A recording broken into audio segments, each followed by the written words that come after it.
कार्तिक मास की दूज को भाई दूज का पर्व मनाया जाता है। इसे यम द्वितीया भी कहते हैं। यहाँ पढ़े भाई दूज की 7 बेटों और एक बेटी वाली संपूर्ण कहानी। कार्तिक मास की दूज को भाई दूज का पर्व मनाया जाता है। इसे यम द्वितीया भी कहते हैं। यहाँ पढ़े भाई दूज की 7 बेटों और एक बेटी वाली संपूर्ण कहानी। एक बुढ़िया माई थी, उसके 7 बेटे और एक बेटी थी। बेटी की शादी हो चुकी थी। बुढ़िया माई को एक दुख था कि उसके 7 बेटों में से 6 बेटे मर गए थे। जब भी उसके बेटे की शादी होती, फेरों के समय एक नाग आता और उसके बेटे को डस लेता था। बेटे की वही मृत्यु हो जाती और बहू विधवा। इस तरह उसके 6 बेटे मर गए। 7वें की शादी होनी बाकी थी। इस तरह अपने बेटों के मर जाने के दुख से बूढ़ी माई रो रो के अंधी हो गई थी। भाई दूज आने को हुई तो बाई ने कहा कि मैं बहन से तिलक कराने जाऊंगा। माँ ने कहा ठीक है। उधर जब बहन को पता चला कि उसका भाई आ रहा है तो वह खुशी से पागल होकर पड़ोसन के गई और पूछने लगी कि जब बहुत प्यारा भाई घर आए तो क्या बनाना चाहिए। पड़ोसन उससे जलती थी तो उसने उसे सब गलत बता दिया कि दूध से रसोई ले, घी में चावल पका। बहन ने ऐसा ही किया। उधर भाई जब बहन के घर जा रहा था तो उसे रास्ते में सांप मिला। सांप उसे डसने को हुआ। भाई बोला ने बोला कि तुम मुझे क्यों डसना चाहते हो। सांप बोला कि मैं तुम्हारा काल हूं और मुझे तुमको डसना है। भाई ने उससे निवेदन किया कि मेरी बहन मेरा इंतजार कर रही है, मैं जब तिलक करा के वापस लौटूंगा तब तुम मुझे डस लेना। इस पर सांप बोला कि भला आज तक कोई अपनी मौत के लिए लौट के आया है जो तुम आने के लिए कर रहे हो। भाई ने कहा कि अगर तुझे यकीन नहीं है तो तू मेरे झोले में बैठ जा।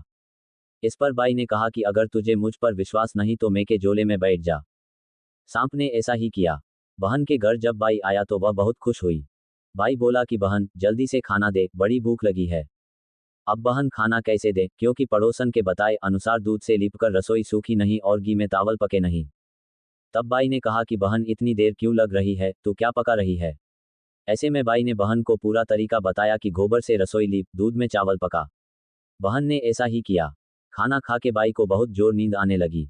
इतने में बहन के बच्चे आ गए। बोले मामा मामा हमारे लिए क्या लाए हो। भाई बोला कि मैं कुछ नहीं ला पाया। इस पर बच्चों ने मामा का झोला ले लिया और खोलकर देखा तो उसमें सांप की जगह हीरे का हार था। अगले दिन भाई बोला कि अब मुझे जाना है, मेरे लिए खाना रख दे। बहन ने उसके लिए लड्डू बना के एक डब्बे में रख के दे दिए। भाई कुछ दूर जाकर थक कर एक पेड़ के नीचे सो गया। उधर बहन के जब बच्चों को जब भूख लगी तो माँ से कहा कि खाना दे दो। माँ ने कहा कि खाना अभी बनने में देर है। तो बच्चे बोले कि मामा को जो रखा है वही दे दो। तो वह बोली कि लड्डू बनाने के लिए बाजरा पीसा था, वही बचा पड़ा है चक्की में, जाकर खा लो। बच्चों ने देखा कि चक्की में तो सांप की हड्डियां पड़ी है। यही बात माँ को आकर बताई तो वह पागल सी होकर बाई के पीछे भागी। सभी से पूछती, किसी ने मेरा बाई देखा, किसी ने मेरा बाई देखा। तब एक ने बताया कि कोई लेटा तो है पेड़ के नीचे, देख ले वही तो नहीं। भागी भागी पेड़ के नीचे पहुंची। अपने बाई को नींद से उठाया। भैया भैया कहीं तूने मेरे लड्डू तो नहीं खाए। तब बहन ने बाई से कहा कि मैं भी घर तक तेरे साथ चलूंगी। कुछ दूर जाने पर उसे एक बुढ़िया मिली जिसने बताया कि तेरे भाई पर संकट है। तेरे 6 भाई मर गए और अब 7वें की शादी होने पर यह भी मरेगा। बहन ने बहुत प्रार्थना करने पर उस बुढ़िया से भाई के बचाने का रास्ता पूछ लिया। भाई के पास आकर बोलने लगी, तू तो जलेगा, कुटेगा, मरेगा। भाई चौंक गया पर उसे कुछ समझ नहीं आया। इसी तरह दोनों भाई बहन माँ के घर पहुंच गए। थोड़े समय के बाद भाई के लिए सगाई आने लगी। उसकी शादी तय हो गई। जब बाई को सहरा पहनाने लगे तो वह बोली इसको क्यों सहरा बंधेगा, सहारा तो मैं पहनूंगी। ये तो जलेगा, मरेगा। बहन ने देखा उसमें कलंगी की जगह सांप का बच्चा था। बहन ने उसे निकाल के फेंक दिया। सभी लोग बहन की तारीफ करने लगे। अब जब बाई घोड़ी चढ़ने लगा तो बहन फिर बोली ये घोड़ी पर क्यों चढ़ेगा, घोड़ी पर तो मैं बैठूंगी, ये तो जलेगा, मरेगा।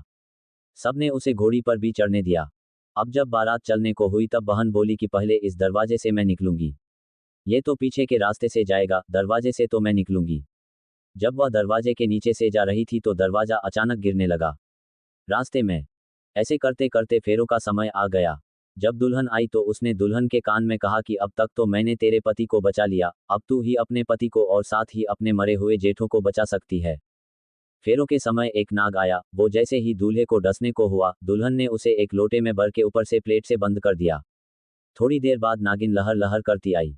ऐसे में नागिन अपने पति को वापस मांगने आई तो बहू ने कहा कि पहले मेरे सातों जेठों को जिंदा कर। नागिन ने उसकी बात मानी और उसके सभी जेठों को जिंदा कर दिया। उधर रो रो के बुढ़िया का बुरा हाल था कि अब तो मेरा 7वां बेटा भी बाकी बेटों की तरह मर जाएगा। गांव वालों ने उसे बताया कि उसके साथ बेटा और बहुएं आ रही हैं। इसके बाद सभी ने उसकी बहन की प्रशंसा की। जैसे उस बहन ने अपने भाई की रक्षा की वैसे भगवान सभी के भाइयों की रक्षा कर